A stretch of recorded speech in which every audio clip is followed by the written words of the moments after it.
Hello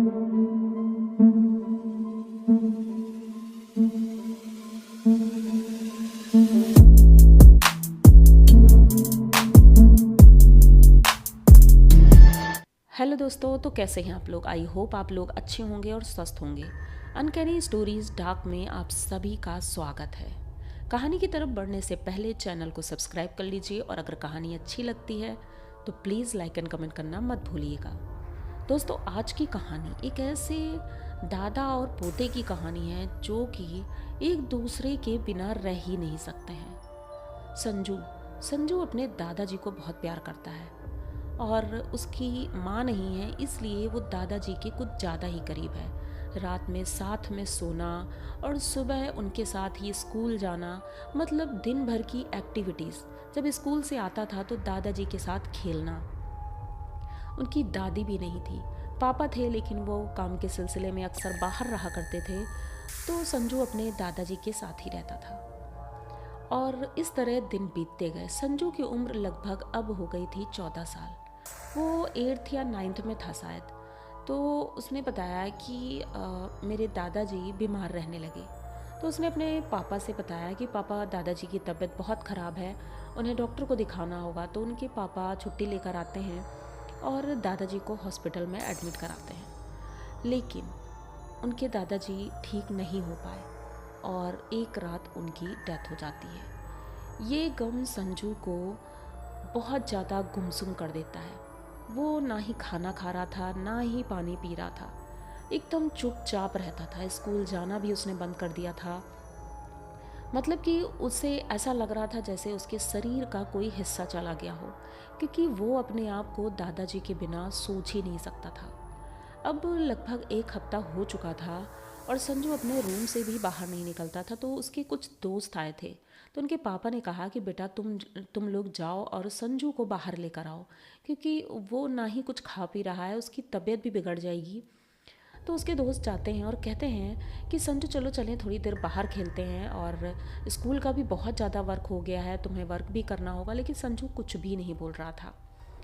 अब इनके 3 दोस्त थे।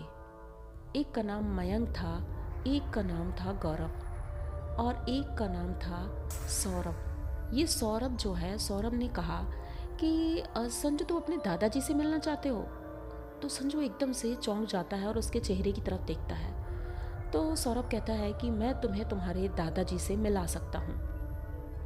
अब संजू अपने बेड से उठकर खड़ा होता है और उन तीनों के साथ बाहर जाता है।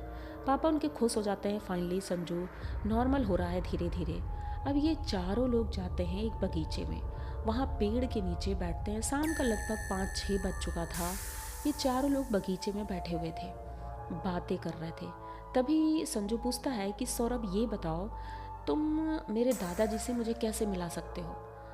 तो वो कहता है कि मेरे पास ओइजा बोर्ड है, अगर तुम चाहो तो उससे हम तुम्हारे दादाजी को बुला सकते हैं, क्योंकि उससे आत्माएं बुलाई जाती हैं। वैसे संजू ने ये सारी चीज़ें पहले कभी नहीं की थी, तो उसे पता नहीं था। तो संजू ने कहा, तो ये हम कब करेंगे, कैसे कर सकते हैं? तो उसके दोस्त कहते हैं घर में करेंगे, लेकिन अगर घर में तुम्हारे पापा रहें तो संजू कहता है, अरे नहीं, मेरे पापा कल चले जाएंगे ड्यूटी, क्योंकि उन्हें छुट्टी इतने ही दिन की मिली थी। तो तुम घर पे कैसे रहोगे फिर? तो वो कहता है कि मेरी चाची हैं, तो वो आएंगी, तो वो मेरे साथ रहेंगी, लेकिन वो नीचे रहेंगी, हमारा रूम तो ऊपर है, हम ऊपर रहेंगे। तो उनके दोस्त कहते हैं चलो ठीक है, कल शाम को हम आएंगे। अब ये प्लान होता है। दूसरे दिन शाम को संजू के दोस्त तीनों आते हैं। उनकी चाची आ चुकी थी, तो चाची से कहते हैं कि आंटी, हम आज संजू के साथ ही रहेंगे रात में। अब वो खुश हो जाती हैं, चलो फाइनली संजू अपने दोस्तों के साथ रहेगा तो सेफ़ रहेगा, अच्छा रहेगा। संजू और उनके दोस्त सब खाना वाना खा लेते हैं। खाने के बाद संजू के रूम में चारों लोग चले जाते हैं। रात का जब लगभग 12 बजा था, तब सौरभ अपने बैग से ओइजा बोर्ड निकालता है और चारों लोग घेर कर बैठ जाते हैं। घर में एकदम सन्नाटा था, क्योंकि उनकी चाची भी अकेली ही थी, तो वो नीचे रूम में सो रही थी। आस पड़ोस में भी एकदम सन्नाटा था, क्योंकि आउटर एरिया था, तो वहाँ ज़्यादा गाड़ियाँ भी नहीं चलती थी, इसीलिए कोई गाड़ी की आवाज़ भी नहीं थी। ये लोग ओइजा बोर्ड निकालते हैं, कैंडल जलाते हैं, बस शुरू कर देते हैं। अब ये संजू बुलाना शुरू करता है, दादाजी तुम कहाँ हो, दादाजी आ जाओ।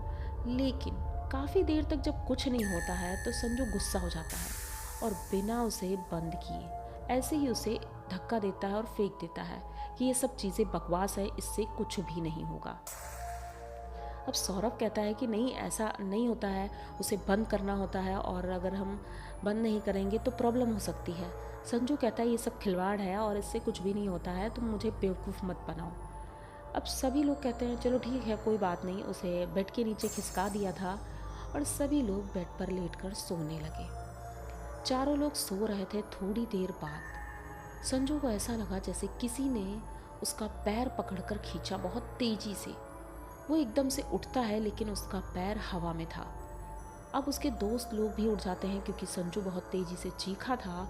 थोड़ी देर बाद कमरे में जैसे भूकंप आया हो, उनकी बेडशीट कोई खींच रहा है, कोई दीवारों से पेंटिंग्स गिरा रहा है, कोई कुछ भी गिरा रहा है, मतलब जैसे कोई भूकंप आया हो। इतनी आवाज़ें हो रही थी तो इस वजह से चाची की नींद भी खुल गई। अब चाची आती हैं, आवाज़ मारती हैं क्या हुआ बच्चों, तुम लोग ठीक हो? लेकिन ये लोग दरवाज़ा खोलने तक नहीं जा पा रहे थे। चाची दरवाज़ा बाहर से पीट रही थी लेकिन इनमें से कोई भी उठ नहीं पा रहा था। जो उठ रहा था उसको मतलब कोई थप्पड़ मार रहा था इतना ज़्यादा कि ये लोग इतना परेशान हो गए और एक जगह कोने में दुबक कर बैठ गए थे। अब इन्हें समझ नहीं आ रहा था ये हो क्या रहा है। तभी सौरभ कहता है मैंने तो पहले ही कहा था कि उसे बंद करना होता है, अगर हम सही से उसे बंद नहीं करेंगे, गेम को ओपन करने के बाद उसे क्लोज़ करना बहुत ज़रूरी होता है। मुझे लगता है कोई और आत्मा आ गई है। संजू कहता है कि अरे कहीं मेरे दादाजी तो नहीं आ गए। अब ये एकदम से जैसे पागल हो जाता है, अरे दादाजी आप हो, दादाजी मैं संजू, आप भूले गए क्या? अब ये उठकर खड़ा होता है, इधर उधर घूमने लगता है। उसका दिमाग जैसे काम ही नहीं कर रहा था, उसे तो सिर्फ ये दिख रहा था कि मेरे दादाजी हो सकते हैं। लेकिन वो आत्मा इतनी ज़्यादा पावरफुल थी और मुझे नहीं लगता कि ये उनके दादाजी थे। वो उसका गला पकड़ करके ऊपर दीवार में टांग देती है। अब संजू ऊपर से चिल्ला रहा था और सिर्फ इतना बोल रहा था, दादाजी आप ऐसा क्यों कर रहे हैं, मेरे साथ क्यों कर रहे हैं? थोड़ी देर बाद वो ऊपर से ही नीचे गिरता है बहुत तेज़ी से। उसके पैरों में चोट लगती है, पैर की हड्डी टूट जाती है। तभी एक लड़का दौड़ करके दरवाज़ा खोलता है। उनकी चाची अंदर आती हैं और पूछती हैं क्या हुआ है। अब सब के सब डरे सहमे थे। अब सब कुछ नॉर्मल था तो उनकी चाची जब पूछती हैं तुम लोगों को इतनी रात में भी सुकून नहीं, ऐसे खेल खेला जाता है? और उधर देखती हैं तो संजू रो रहा था, उसके पैर में चोट लगी थी। तो डॉक्टर को फ़ोन किया जाता है और डॉक्टर आते हैं घर तो वो बताते हैं इन्हें हॉस्पिटल ले जाना होगा। हॉस्पिटल ले गए तो उसके पैर में प्लास्टर चढ़ गया। अब ये लोग बहुत परेशान हुए कि कुछ तो होगा क्योंकि और लोगों को कुछ भी नहीं पता था, लेकिन सौरभ इन सब चीज़ों के बारे में थोड़ा बहुत जानता था। सौरभ कहता है कि हमें कुछ तो करना होगा, लेकिन वो दोनों दोस्त ये चीज़ें नहीं समझ रहे थे। अभी तो फ़िलहाल वो तीनों अपने घर चले गए थे। संजू अपने बेड पर लेटा था, ओइजा बोर्ड नीचे ही रखा था। अचानक से उसे कुछ खिसकने की आवाज़ आती है। जब वो बेड के नीचे झांकता है तो देखता है एक बच्चा है और वो ओइजा बोर्ड के पास बैठा है, उसे देख रहा है, उसे खेलने की कोशिश कर रहा है। ये बात संजू जैसे ही समझ पाता कि वो लड़का नॉर्मल नहीं है, तब तक वो लड़का उसके बगल में बेड पर बैठा हुआ दिखता है। अब संजू बहुत तेज़ी से चीखता है। उनकी चाची आती हैं दौड़ करके क्योंकि संजू खुद भाग नहीं सकता था, उसके पैरों में प्रॉब्लम थी, इसलिए चाची दौड़ कर आती हैं और पूछती हैं क्या हुआ है। संजू बहुत ज़्यादा रो रहा था क्योंकि अभी उसकी उम्र इतनी नहीं थी कि वो ये सब चीज़ें समझ सके। तो वो चाची से पूरी बात बता देता है और बेड के नीचे ओइजा बोर्ड जो पड़ा था वो चाची को दिखाते हैं। उनकी चाची जब देखती हैं पहले तो गुस्सा करती हैं, फिर कहती हैं कि बच्चों ये सारी चीज़ें बहुत बेकार होती हैं और इनका बुरा असर होता है। अब संजू के पापा को फ़ोन करके वो बुलाती हैं और उसके बाद एक तांत्रिक को बुलाते हैं ये लोग। तांत्रिक घर आता है तो वो कहता है कि संजू अपने दादाजी से मिलना चाहता था, लेकिन इनसे गलती हो गई और इस गलती की वजह से घर में दो आत्माएं आ गई हैं।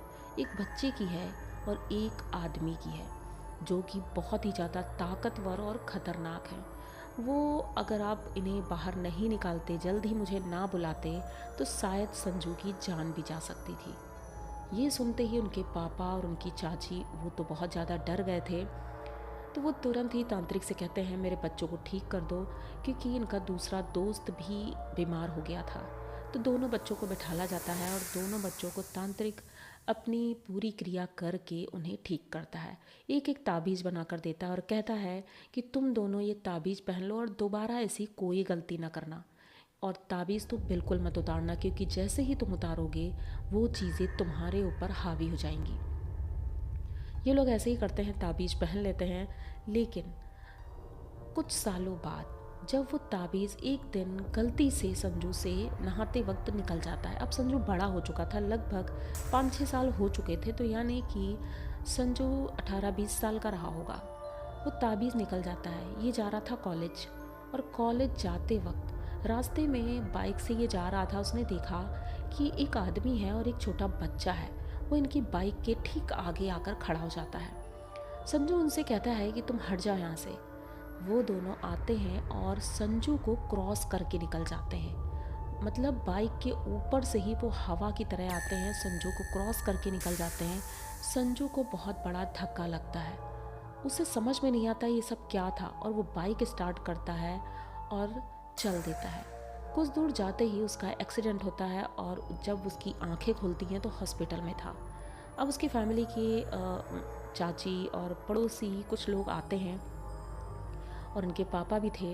उन्होंने बताया कि एक्सीडेंट तो हुआ है लेकिन जान बच गई है।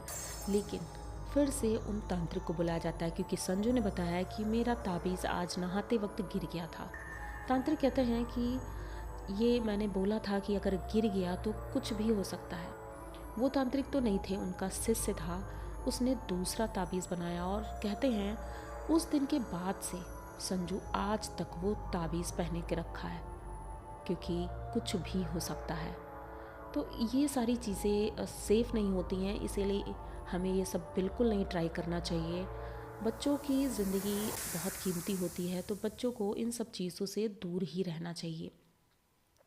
तो आज की कहानी आप लोगों को कैसी लगी? अगर अच्छी लगी हो तो प्लीज़ चैनल को सब्सक्राइब करिए, लाइक कमेंट करिए, शेयर करिए, और बने रहिए हमारे साथ। मिलते हैं फिर किसी नई कहानी में, तब तक के लिए डरते रहें।